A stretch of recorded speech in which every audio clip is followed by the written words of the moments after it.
Yang terhormat Ketua Umum Majelis Pusat Gereja Pantai Kosta di Indonesia, yang saya hormati para Ketua Majelis Daerah GPDI, yang saya hormati Panitia Pelaksana Syukuran Ulang Tahun Seabad dan Doa bagi Segala Bangsa GPDI, yang saya hormati tokoh agama dan tokoh masyarakat serta hadirin yang berbahagia.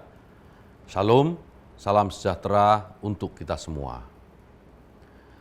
Pertama-tama, mari kita panjatkan puji dan syukur kepada Tuhan Yang Maha Kuasa, karena pada hari ini kita dapat berkumpul dengan suasana yang penuh sukacita.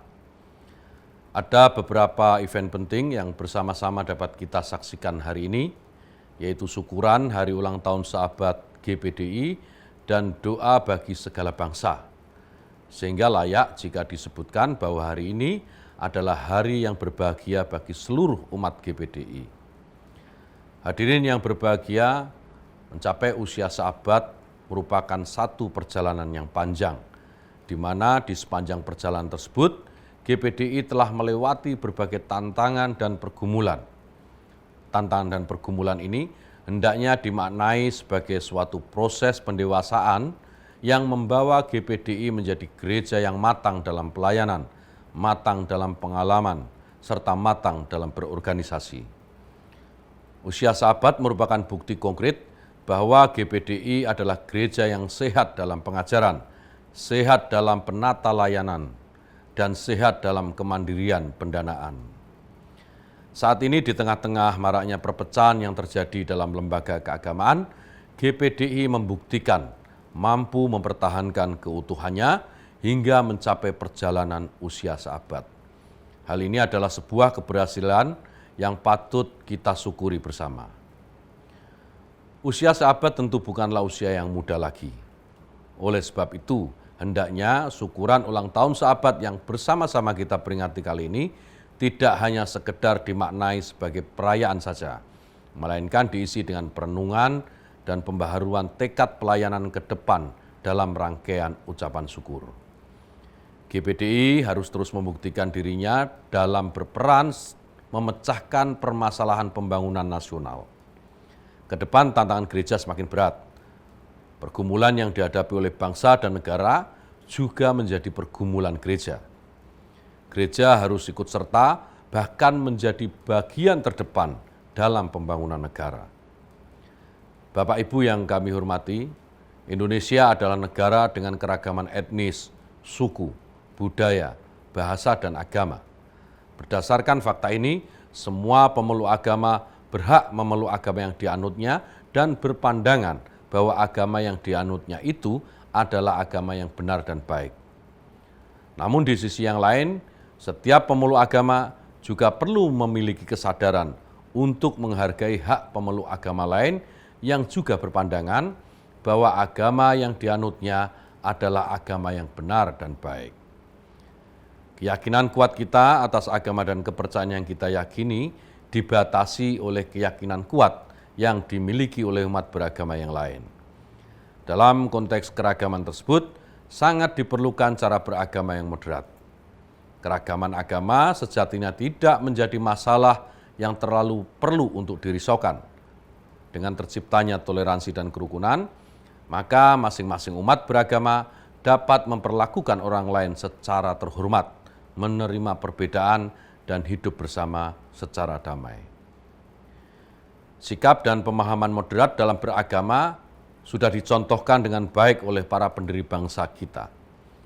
Para pendiri bangsa menyepakati adanya Dasar Negara Pancasila, NKRI, Undang-Undang Dasar 1945, dan Bhinneka Tunggal Ika yang memandu kehidupan berbangsa dan bernegara. Para agamawan saat ini sepakat bahwa dasar negara tersebut harus dijaga sebaik-baiknya.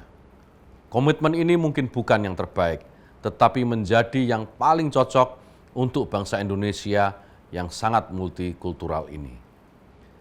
Dalam penguatan moderasi beragama, pemerintah melakukan berbagai langkah strategis, di antaranya meningkatkan kualitas pemahaman moderasi beragama, khususnya tokoh agama yang bersentuhan langsung dengan masyarakat. Berbagai upaya pemerintah untuk membangun ekosistem moderasi beragama antara lain dilakukan melalui penguatan 3 dimensi. Ketiga dimensi itu adalah dimensi perencanaan, kelembagaan, dan regulasi. Prinsip dasar moderasi beragama adalah untuk menjaga keseimbangan antara akal dan wahyu, jasmani dan rohani, serta hak dan kewajiban. Untuk itu diperlukan agen-agen dari masyarakat untuk menjaga keseimbangan tersebut, serta keseimbangan antara kepentingan individual dan kemaslahatan komunal. Tujuan itu pula yang membuat pemerintah terus memperkuat peran dan kapasitas lembaga-lembaga agama, organisasi sosial keagamaan, tokoh agama, tokoh masyarakat, serta tokoh adat sebagai agen moderasi beragama. Hadirin yang kami kasihi, dalam konteks perayaan Paskah merupakan sebuah momen yang powerful untuk berefleksi tentang siapa diri kita sesungguhnya, dengan mempertanyakan dan merekonstruksi identitas diri kita. Proses itu bisa berujung penyangkalan dan sekaligus afirmasi diri dalam proses mencari ilahi. Ketika hidup di dunia yang makin pragmatis dan egosentris, semangat Paskah justru mengajak kita untuk berbalik arah, mengembangkan semangat rela berkorban. Paskah tahun 2021 mengusung tema berpaling kepada Sang Hidup.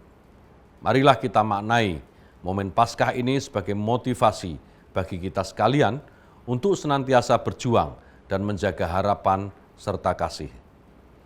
Jalan kasih ini dapat kita implementasikan dengan ikut menebar bibit perdamaian dan mengupayakan kesejukan serta kesejahteraan dalam kehidupan bersama di tengah kemajukan suku, bahasa, agama, dan budaya bangsa.